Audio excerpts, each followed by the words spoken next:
Case આવતા હતા, જે છેલ્લા 15 દિવસમાં ઘટીને ગઈકાલે લગભગ 2500 કેસ આપણે ત્યાં નોંધાણા છે.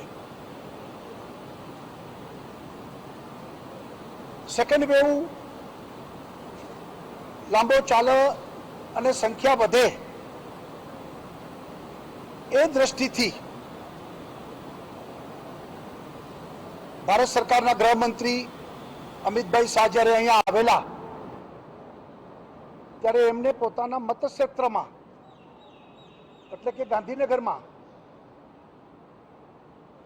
1000 બેડની હોસ્પિટલ DRDO મારફત તાત્કાલિક ઊભી કરવી અને કોરોનાના દર્દીઓ એમની બેડ નથી મળતી એવી ફરિયાદ ન રહે એ માટેનું આખું આયોજન મહાત્મા મંદિર ગાંધીનગર ખાતે આપણે ઊભું કર્યું. આજે 900 બેડ તૈયાર છે, જેમાં લગભગ 200 થી વધુ બેડ ICU છે. બાકીના બધા ઓક્સિજન બેડ આપણે તૈયાર કરીને રાખ્યા છે. આવા સમયે કોઈ ઉદ્ઘાટનની રાહ જોવાતી નથી જ, પરંતુ આપણે એટલા માટે ચાલુ નથી કરી કે જે રીતે કેસ ઘટી રહ્યા છે, રિવર્સ ટોન આવી રહ્યો છે, એટલે હાલ પૂરતું આપણી આવશ્યકતા નથી માટે આપણે ચાલુ કરતા નથી. પરંતુ થર્ડ વેવની જે રીતે તજજ્ઞો વાતો કરે છે, એટલે આપણે આ બધી તૈયારી કરીને રાખી છે કે જરૂર પડશે ત્યારે અહીંયા પેશન્ટોને લાવવામાં આવશે, હોસ્પિટલ ચાલુ કરીશું. હાલ આપણે આ હોસ્પિટલ ચાલુ કરતા નથી, તૈયાર કરીને કમ્પ્લીટ રાખી છે. જરૂર પડે તો 24 કલાકમાં આપણે આ હોસ્પિટલ ચાલુ કરી દઈશું. કારણ કે ગાંધીનગરની જે આપણી સિવિલ હોસ્પિટલ છે ત્યાં એક સમયે 500 બેડ ઓક્યુપાઈડ હતા. આજે ત્યાં લગભગ 90 પેશન્ટ જ સારવાર લઈ રહ્યા છે. એનો અર્થ એ છે કે એકદમ કેસ ઘટી ગયા છે અને એટલા માટે આ 900 બેડની હોસ્પિટલ આપણી તૈયાર રહેશે. જરૂર પડશે ત્યારે આપણે એમનો ઉપયોગ કરીશું.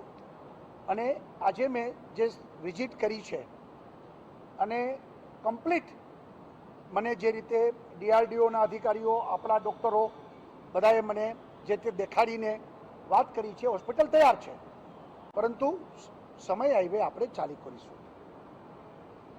કોરોના એના ઉપર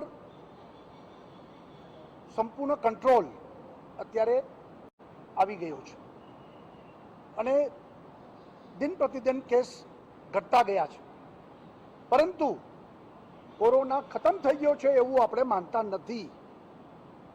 એટલા માટે આપણું કોરોના અંગેનું જે ટાસ્ક ફોર્સ, કોર ગ્રુપ, આરોગ્ય વિભાગ, સરકાર એ સંપૂર્ણ રીતે એના મય જ છે. દરરોજ એની ચિંતા પણ કરીએ છીએ અને સાથે સાથે વેક્સિનેશન ખૂબ મોટા પાયે થાય અને ઝડપથી ગુજરાતના લોકોને વેક્સિન પ્રાપ્ત થઈ જાય ત્યારે જ આપણે આમાંથી બહાર નીકળી શકીશું તેવું અમારું સ્પષ્ટ માનવું છે. અને એટલા જ માટે રાજ્ય સરકારે ભારત સરકારના સહયોગથી આપણે વેક્સિનેશનમાં 45થી ઉપરના લોકોનું ફર્સ્ટ ડોઝ ચાલુ છે. સેકન્ડ ડોઝનો વારો જ્યારે આવે ત્યારે સેકન્ડ ડોઝ પણ આપણે આપીએ છીએ, ફ્રી ઓફ કોસ્ટ આપીએ છીએ. ભારત સરકાર આપને ફ્રી ઓફ કોસ્ટ વેક્સિન આપે છે. 18 થી 44 વર્ષના લોકો માટેનો વેક્સિન એ રાજ્ય સરકારે નિર્ણય કર્યો છે કે આપણે ફ્રી ઓફ આપીશું અને એનો ખર્ચ રાજ્ય સરકાર ભોગવશે. અત્યારે દરરોજ 1.25 લાખથી વધુ લોકોને, યુવાનોને રાજ્ય સરકાર મફત વેક્સિન દરરોજ લગાડે છે અને રજિસ્ટ્રેશન જે રીતે થાય છે એ રીતે આપણે વારો આવતાની સાથે બધાને, પરંતુ દરરોજ 1.25 લાખ લોકોને આપણે 10 શહેરોમાં આ વેક્સિનેશનનો કાર્યક્રમ આપણો મફત ચાલુ જ છે.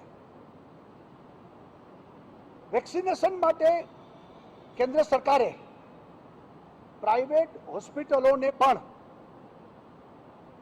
ચાર્જ લઈને વેક્સિન આપવાની વ્યવસ્થા કરી આપી છે. વેક્સિન ઉત્પાદન કરતી કંપનીઓ સીધા પ્રાઇવેટ હોસ્પિટલોને પણ વેક્સિન ચાર્જ લઈને, પૈસા લઈને આપી રહી છે. અને એના જે કોસ્ટ એમને પડે છે એના આધાર ઉપર જે તે પ્રાઇવેટ હોસ્પિટલ જેને પ્રાઇવેટમાં પૈસા દઈને વેક્સિન લગાવવું છે એના માટે પણ આ વ્યવસ્થા ચાલી રહી છે. ગુજરાતમાં એપોલો, સેલ્બી અને કેડી, સુરતમાં મહાવીર હોસ્પિટલ, એમને પણ ડાયરેક્ટ કંપનીઓએ જથ્થો આપ્યો છે. અને ચાર્જેબલ વેક્સિન જેમને જરૂર હોય એ પૈસા દઈને વેક્સિન લગાવે.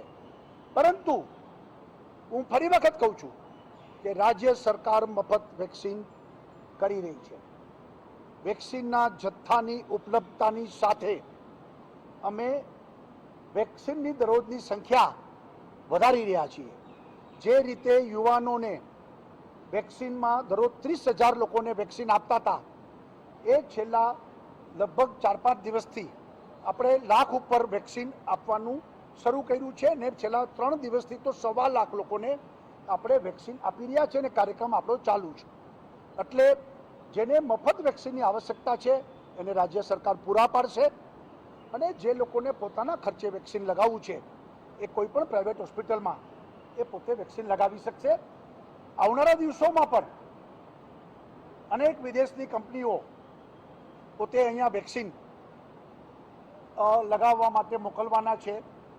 ત્યારે જે કાંઈ પરિસ્થિતિને પોલિસી હશે એ મુજબ ચાલશે. પરંતુ રાજ્ય સરકારે જે 3 કરોડ વેક્સિનનો ઓર્ડર આપ્યો છે યુવાનો માટે, એ વેક્સિન જેમ જેમ આવતી જશે એમ એમ રાજ્ય સરકાર યુવાનોને મફત વેક્સિન, રજીસ્ટ્રેશન એટલા માટે રાખ્યું છે કે આપણી પાસે દરરોજ 1.25 લાખ વેક્સિન 10 જગ્યાએથી લગાવી છે અને વધુ યુવાનો આવી જાય રજીસ્ટ્રેશન ન હોય તો ધક્કો ન થાય, ત્યાં આગળ કોઈ ગર્દી ન થાય, એટલા માટે આપણે આરામથી બધાને વેક્સિન લાગે એટલા માટે આપણે સ્લોટ અને રજીસ્ટ્રેશનનો આગ્રહ રાખ્યો છે કે જેથી કરીને ઓન ધ સ્પોટ પછી વેક્સિનનો જથ્થો માની લો કે અમદાવાદમાં 25,000 લોકોને લગાવવાનો હોય અને 50,000 યુવાન આવે તો કોઈને પાછું જવું ન પડે. એટલા માટે આપણે રજીસ્ટ્રેશન એક વ્યવસ્થાના ભાગરૂપે ચાલુ રાખ્યું છે. જેમ જેમ રજીસ્ટ્રેશનના આધાર ઉપર વેક્સિન પતતું થશે પછી જરૂર નહીં હોય તો આપણે એનો આગ્રહ પણ નહીં રાખીએ, પણ એક વ્યવસ્થાના ભાગરૂપે આપણે રાખ્યું છે. ને એને જ કારણે આટલા દિવસથી રજીસ્ટ્રેશન સાથે જે વેક્સિન ચાલી રહ્યું છે, ખૂબ સુંદર સારી રીતે શાંતિથી વેક્સિનેશનનો કાર્યક્રમ ચાલી રહ્યો છે.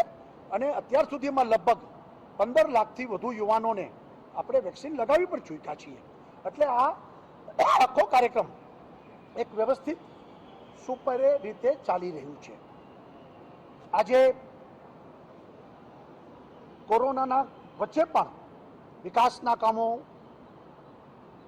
ગતિથી ચાલે એ છેલ્લા લગભગ 3-4 દિવસથી રિવ્યુ મિટિંગો, એ કામ કોરોનાને કારણે ખોરંભે પડ્યા એ પુનઃ ચાલુ થાય એ સરકાર અત્યારે કરી રહી છે.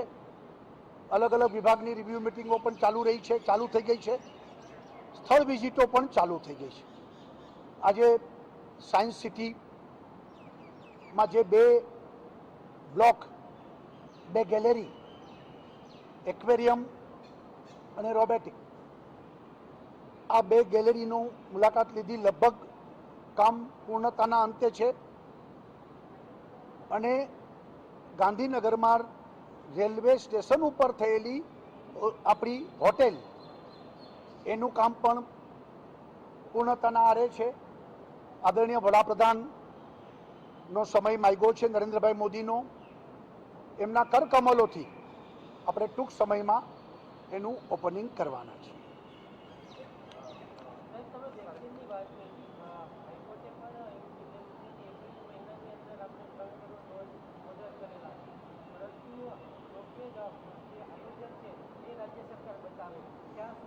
એટલે હાઈકોર્ટમાં અમે લોકોએ પણ એફિડેવિટમાં કીધું છે કે વેક્સિનનો જથ્થો ઉપલબ્ધ થાય અને તુરંત લોકોને મળે એ વ્યવસ્થા અમે જરૂર પડે તો કેન્દ્રો પણ વધારીને સ્ટાફ પણ વધારીને અમે કરી દેવા તૈયાર છીએ. સૌ જાણે છે કે 2 કંપની વેક્સિન પ્રોડક્શન કરે છે. જેમ જેમ એના વેક્સિન ભારત સરકાર દરેક રાજ્યોને મોકલતી જાય છે, બીજે જ દિવસે અમે એની વેક્સિન આપવાની કાર્યવાહી કરી રહ્યા છીએ.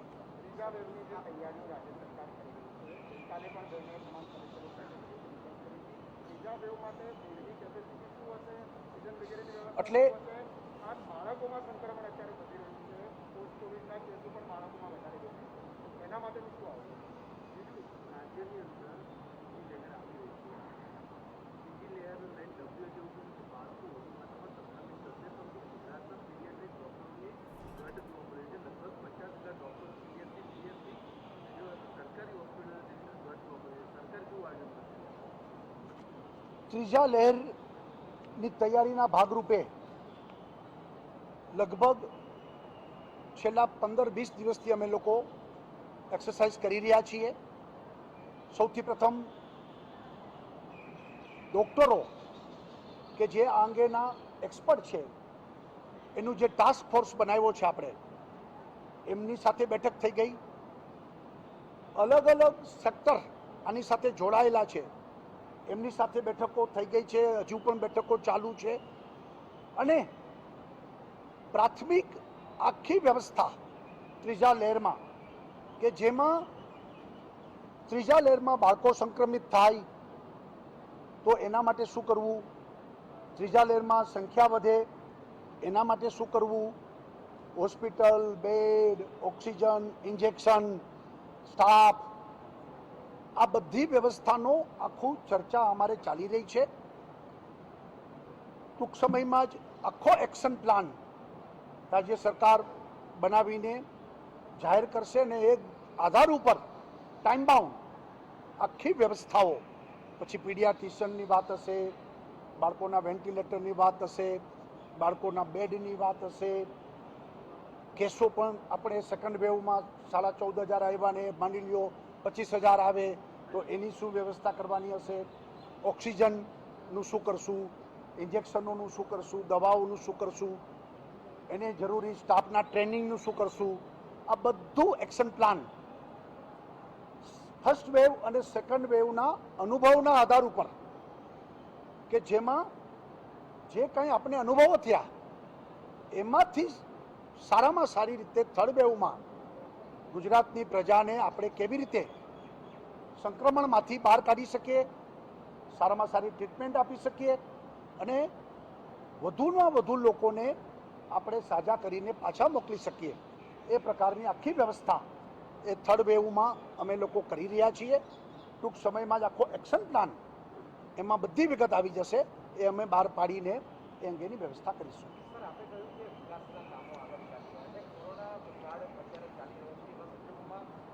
પ્રધાનમંત્રીએ પણ ડિજિટલાઇઝેશન પર ભાર મૂક્યો, ગામે ગામમાં કોરોના મુક્ત અભિયાન પણ શરૂ કરવામાં આવ્યું. 15માં નાણાં પંચની ગ્રાન્ટ આવીને પડી છે, પરંતુ સરપંચો પાસે એ અભ્યાસ નથી કે કેવી રીતે એનો ઉપયોગ કરવો. સરકાર તરફથી કોઈ ગાઈડલાઈન નથી આપવામાં આવી. તો સર, આવા સંજોગોમાં કેવા પ્રકારનું આયોજન છે સરકારનું કે નાણાં પંચને જે નાણાં આવ્યા છે તેની ગ્રાન્ટ વાપરી શકાય આ કોરોના કાળમાં? જો કોરોના કાળમાં આવશ્યક વસ્તુઓ માટે વિચાર અલગ રીતે કરવાનો થશે, પરંતુ અત્યારે રાજ્ય સરકારે કોઈ પણ જાતના ખર્ચની ચિંતા કર્યા વગર છેલ્લા 1.5 વર્ષથી આપણી સરકારે બધા સંસાધનો ઉપર છૂટ આપી દીધી છે. આપણે કદી જેમ અત્યાર સુધીમાં માની લ્યો આપણે 10 લાખથી વધુ રેમડેસિવિર ઇન્જેક્શન આપ્યા, રાજ્ય સરકારે ચિંતા કરી. ડોસિલિઝુમા જેવા મોંઘા ઇન્જેક્શનો પણ ગરીબ લોકોને આપણે મફત આપ્યા, રાજ્ય સરકારે જ ખર્ચ કર્યો છે. રાજ્ય સરકારે કોરોનામાં ફ્રન્ટલાઇન વોરિયર્સ જે લોકોને મૃત્યુ પામ્યા એના પૈસા રાજ્ય સરકારે ચૂકવા છે. રાજ્ય સરકારે વેન્ટિલેટર લેવાના હોય, હોસ્પિટલો વધારવાની હોય, ઓક્સિજન બેડ વધારવાના હોય, આઈસીયુ વધારવાના હોય, સ્ટાફની ભરતીમાં પણ છૂટ આપી, નીચે જિલ્લા કલેક્ટરોને પણ છૂટ આપી છે. આ બધું આપણે કરતા ગયા છીએ.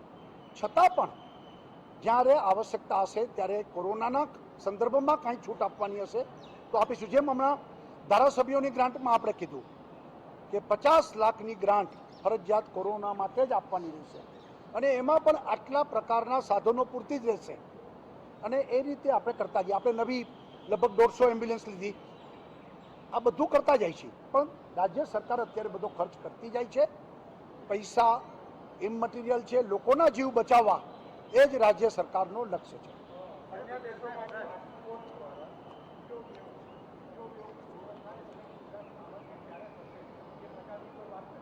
હજી કોઈ આમાં આ કોઈ પ્રિડિક્શન કોઈ પરફેક્ટ નથી હોતું, પણ આપણે તો માનીને ચાલવાનું કે આવશે અને એ જ ગતિથી જ આપણે તૈયારી કરીએ છીએ.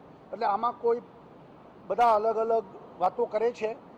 આપણે તો ઈચ્છીએ, ભગવાનને પ્રાર્થના કરીએ કે ન આવે, પણ આવે તો તૈયારીઓ આપણે બધી કરીને બેઠા છીએ.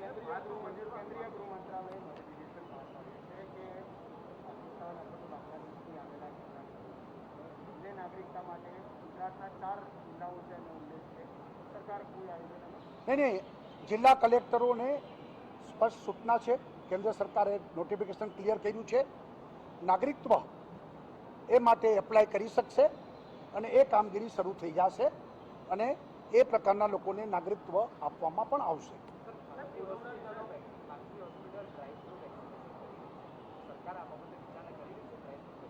નહીં, સરકાર તો અમારી જે સિસ્ટમથી ચાલે છે એ જ છે. એટલા માટે કે કેન્દ્રો ઘણા બધા છે. પ્રાઇવેટ હોસ્પિટલોને શું છે કે જ્યાં મોટી ખૂબ સંખ્યા હોય એટલે વેક્સિન એની પાસે આવે કે 50,000, 30,000, લાખ વેક્સિન, તો એ લોકોને હોસ્પિટલમાં પ્રોબ્લેમ થાય. આટલી બધી ભીડ એકત્રિત થાય તો એ લોકોએ બીજા વિકલ્પ વિચારવા પડે. રાજ્ય સરકારે તો લગભગ 30,000 સેન્ટરોની તૈયારી કરી હતી કે જેમ જેમ વેક્સિન આવે તો આપણે 30,000 સેન્ટર ઉપર એનું ડિસ્ટ્રીબ્યુશન કરીને દરરોજ આરામથી વેક્સિનેશન થાય એની વ્યવસ્થા કરી છે. એટલે રાજ્ય સરકાર કોઈ ડ્રાઈવ થ્રુ અત્યારે વિચારણામાં કરવાનો સવાલ જ નથી આવતો.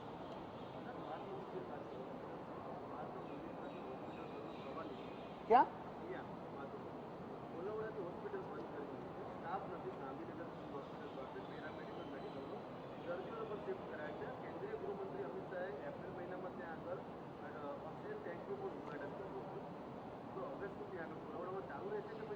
નહીં, અત્યારે એ હું સમજાવી દઉં.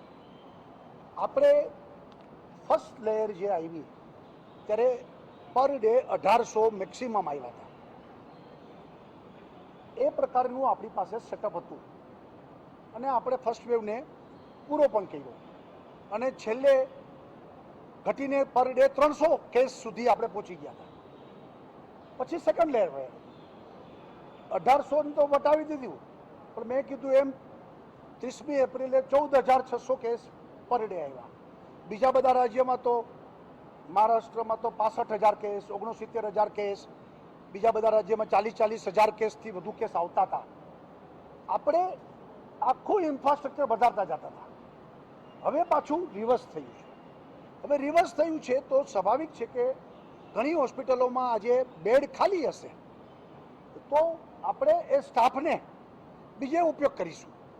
આપણો સ્ટાફ હશે ગવર્મેન્ટનો એનો, અને બાકીની પણ બધી અત્યારે તો આપણે કોવિડને કારણે આપણી હોસ્પિટલોમાં બીજી બધી આપણે ઓપીડી બંધ કરી હતી, સર્જરી બંધ કરી હતી, એ પાછું ચાલુ કરી દેવી પડશે.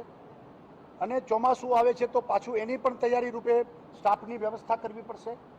અને જો ત્રીજી લહેર આવે તો પાછું આ બધું ઇન્ફ્રાસ્ટ્રક્ચર એનો ઉપયોગ કરીને સ્ટાફ મૂકીશું. એટલે આ ઓક્સિજન ટેન્ક, ઓક્સિજન તો કાયમી આપને કામ લાગવાના છે અને એટલા જ માટે રાજ્ય સરકારે નિર્ણય કર્યો છે અને અમે આગળ વધી રહ્યા છીએ કે 300 ton oxygen, 300 ton PSA plant એટલે કે સીધો હવામાંથી ઓક્સિજન બને એના લગાડવા, એની વ્યવસ્થા, એના ઓર્ડર્સ, એ બધું અમારી તૈયારી ચાલી રહી છે અને એક પછી એક જે રીતે અમિતભાઈએ કુલવડામાં ઓક્સિજન પ્લાન્ટ લગાવ્યો એવી રીતે બધા અલગ અલગ લગાવીને આપણે ગુજરાતમાં 300 ટન ઓક્સિજન એમાં આપણે પગભર પછી આ લિક્વિડ ઓક્સિજનની જરૂર ન પડે, ટેન્કરની રાહ જોવી ન પડે અને સીધો જ ઓક્સિજન હવામાંથી બને ને મળે એ પણ આપણે કરતા જાય છે.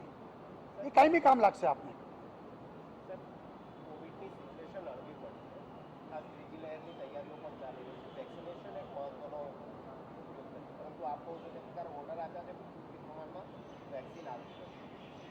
મેં એવું કીધું નથી આવતી નથી. જેમ જેમ આવતી જાય છે એમ એમ અમે આપતા જાય છીએ. વેક્સિન ભારત સરકાર અમને પૂરતા પ્રમાણમાં આપી જ રહી છે અને એ રીતે અમે કરતા જાય છીએ. સવાલ એ છે કે જે 18 થી 44 એ રાજ્ય સરકારોએ પરચેસ કરવાના રહેશે. 45 થી ઉપરનું ભારત સરકાર ફ્રી ઓફ આપણે આપી રહ્યા છે અને એ ચાલુ જ છે. આપણે 3 કરોડ વેક્સિનનો ઓર્ડર આપ્યો છે. એમાં જેમ જેમ આપણે વેક્સિન મળતા જાય છે એમ આપણું ચાલુ જ રહેશે. ના, આપણે જો અન્ય રાજ્યોએ બહાર પાડ્યા હતા, શું હાલત થઈ? કોઈએ ભર્યા નહીં. એટલે આપણે એમાં પડ્યા જ નથી. આપણે તો જે આપણી કંપની બંને છે એમને ઓર્ડર આપ્યો છે. અમે કંપની સાથે જ સીધી વાતચીત કરીએ છીએ અને દર અઠવાડિયે આપને ફ્લો મળતો રહે અને આપણું કામ ચાલતું રહે એ દિશામાં પ્રયત્ન કરીએ છીએ. એટલે આ કોરોના પૂરતું કરું છું.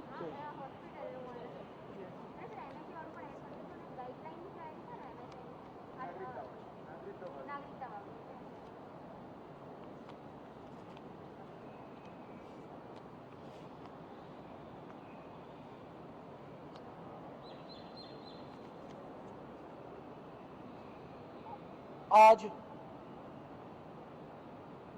कोरोना के कारण जो पेशेंट संक्रमित होते हैं, दूसरी लहर में काफ़ी लोग संक्रमित हुआ